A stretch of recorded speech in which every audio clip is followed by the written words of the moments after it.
آیا تو اکنون حاضری همه گوش و احساس و بینایی باشی؟ نه تنها در رابطه با من، بلکه در رابطه با خودت، با طبیعت، با زندگی، با هستی و با همه چیز. اگر حین گوش کردن به من نیمی از گوش و حواست به بی‌عرضگی و عقب ماندگی خودت و اهانتی که خاله‌ات دیروز به تو کرده است یا بالا یا پایین رفتن قیمت زمینت باشد، من حق دارم بگویم حیف از حرف که من برای گوش تو میگویم. اگر نگاهت به این آب و درخت و آفتاب نیز چنین باشد، آنها نیز حق دارند بگویند حیف از این زیبایی که ما در مقابل چشم نیمه کور تو گسترده ایم. تو از رابطه یکدله با هستی عاجزی و قابلیت دریافت آن را نداری. تو الان از من انتظار داری که برایت صحبت کنم. ولی چرا صحبت کنم؟ برای کدام گوش صحبت کنم؟ بگذار لطیف داستانی از مولوی برایت نقل کنم. این داستان جواب و مصداق وضعیت کسانی نیز هست که نامه نوشتند و سؤال کردند که غیر از این کتاب‌ها چه کتاب دیگری نوشته ای؟ کتاب رابطه کی از چاپ در خواهد آمد؟ کتاب چه نویسنده دیگری را برای مطالعه معرفی و توصیه می کنی؟ و نظیر این سوالات. داستان این است که صیادی پرنده کوچکی را می گیرد. پرنده به صیاد می گوید اگر مرا رها کنی 3 پند به تو می دهم که اگر آنها را به کار بندی برایت بسیار سودمند خواهد بود. 2 از پندها را همکنون که در چنگ تو هستم می گویم. پند 3 را هم بعد از اینکه رهایم کردی. صیاد شرط و قرار را قبول می کند و می گوید 2 پند را بگو. پرنده می گوید پند اولم این است که هرگز بر یک امر گذشته حسرت مخور. پند دوم این است که هرگز امر محالی را از کسی باور مکن. صیاد طبق قراری که گذاشتند پرنده را رها می کند. پرنده وقتی روی درخت می نشیند به صیاد می گوید گول خوردی که مرا رها کردی. 1 سنگ قیمتی به وزن 10 درهم در شکم من قرار دارد و تو با رها کردن من آن را از دست دادی. صیاد شروع می کند به آه و افسوس و پشیمانی که چه حیف شد چنین جواهری را از دست دادم. بعد از آه و افسوس می گوید حالا پند 3 را بگو. پرنده می گوید مگر قرارمان این نبود که اولاً بر گذشته افسوس مخوری. ثانیاً هرگز امر محالی را از کسی باور مکنی. صیاد می گوید چرا؟ پرنده می گوید تو به کدام یک از آنها عمل کردی تا حالا مستحق پند 3 باشی؟ هم بر کاری که گذشته است افسوس خوردی و هم امر محالی را باور کردی. تو چطور باور کردی در شکم من که وزن خودم 3 درهم بیش نیست 1 سنگ 10 درهمی وجود دارد؟ در این صورت حیف از پند 3 که برای گوش کر تو بگویم. پند گفتن با جهول خوابناک تخم باشد در زمین شورناک. انسان به علت آزمندی مدام می‌خواهد از زندگی چیزی بگیرد و به لحاف 40 تیکه خود بیفزاید. این است که همیشه بیقرار است، دست پاچه است. در جایی که هست، در وضعیتی که هست قرار نمی‌گیرد. مدام له له می‌زند و می‌دود و چنگ می‌اندازد برای شدن، برای رسیدن و به دست آوردن. و این له له زدن و دویدن در جهت شدن نمی‌گذارد در یک جا قرار و آرام بگیرد. حسن باید صریح باشیم.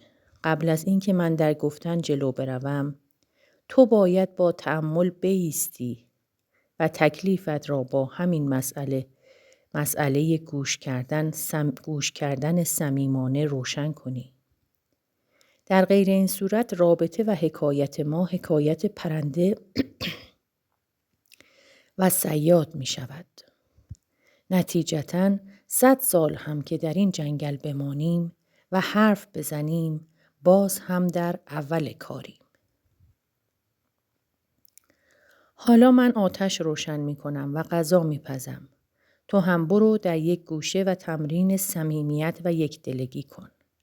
سعی کن در نگاهت، در گوش کردنت، در احساست، در لمس کردنت و در مجموعه وجودت از نظر ارتباط با هستی یکدلگی را تجربه کنی و بعد بیا تجربه‌ات را برای من تعریف کن. ساعتی بعد. مصطفی: خب حسن تجربه کردی؟ حسن: بله می توانم بگویم تجربه کردم. مصطفی: همکنون هم در آن کیفیت و در آن تجربه هستی؟ حسن: گمان می کنم هستم.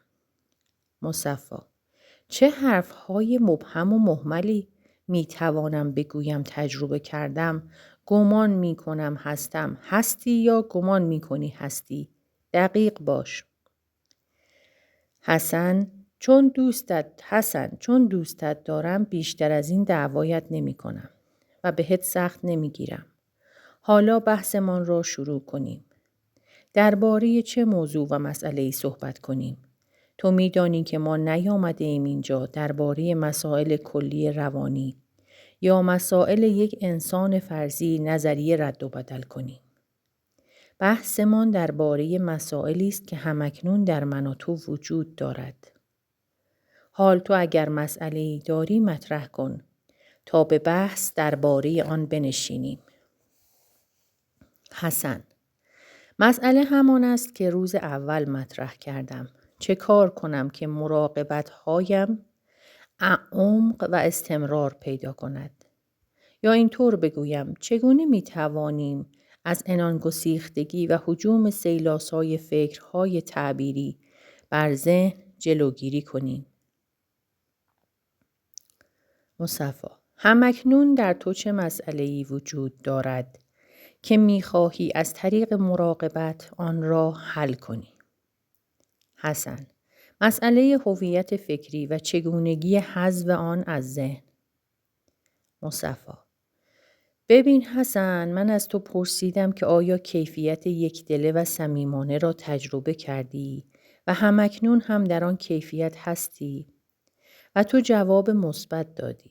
حالا بگذار ببینیم آیا انسان می تواند هم یکدله و با تمامیت وجود خیش در رابطه با خودش و با زندگی باشد و هم در عین حال چیزی به نام من در ذهنش جای داشته باشد؟ مگر نشان نداده ایم که هویت فکری یا من چیزی نیست جز پرسه زدن فکر به این سو و آن سو و تصاویری را به صورت تعبیر ذهنی جمع کردن و در انبار حافظه انباشتن. اگر تمام ذهن و هوش و حواس تو به این آب یا درخت باشد، معنایش این است که قسمتی از آنها را به خانه عمه و خاله و غیره نفرستاده ای تا. حسن: مصطفی، تا آخر حرفت را خواندم، میدانم میخواهی چه بگویی.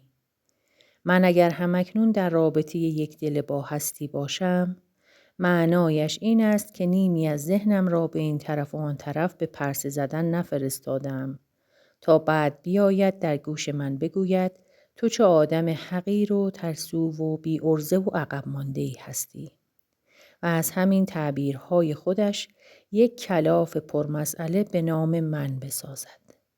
پس باید اعتراف کنم که یک دله نبودم و نیستم. اگر همکنون من مسئله‌ای برای مطرح کردن دارم، معنایش این است که وجود و هوش و حواسم را تجزیه کردم و مقداری از آن را به پرسه زنی و مسئله جمع کردن به این طرف و آن طرف فرستادم. مصطفی: همین طور است و باز هم تکرار کنم که وقتی خود تو ذهنت را به دنبال مسئله جمع کردن می‌فرستی، من با تو دیگر می‌توانم چه کنم؟ تو تمام ذهنت را در یک جا نگه دار، در حالت توجه، نه توجه به چیزی خاص، بلکه در نفس توجه نگه دار. در آن صورت نیمی از آن به صورت عامل تعبیر کننده وجود نداشته است تا به این طرف و آن طرف برود و از تعبیرهای خودش یک مرکز پررنج بسازد و بیاورد بر سر تو بریزد.